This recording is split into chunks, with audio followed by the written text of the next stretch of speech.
La fase 2 prevede nuove norme di accesso alle strutture di pronto soccorso. L'utente ha l'obbligo di indossare mascherina e guanti, assicurando di mantenere la distanza di sicurezza interpersonale di almeno 1 metro. Non è ammessa la presenza di accompagnatori all'interno del pronto soccorso, ad eccezione di disabili, minori, utenti fragili, non autosufficienti e persone con difficoltà linguistiche.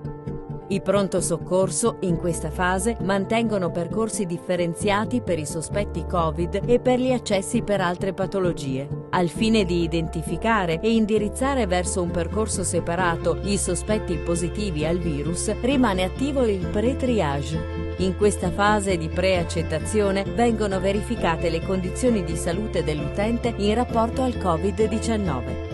In caso di sintomi come febbre, influenza, tosse e mal di gola o segni significativi di sospetta infezione respiratoria da Covid-19, il soggetto viene sottoposto a tampone nasofaringeo e accompagnato in spazi del pronto soccorso dedicati fino all'arrivo del referto del tampone. Qualora non fosse necessario trattenere il paziente in osservazione, lo stesso viene dimesso a domicilio. In caso di emergenza, che non consente perciò di attendere il referto del test, il paziente viene trattato come infetto e gestito con tutte le precauzioni del caso.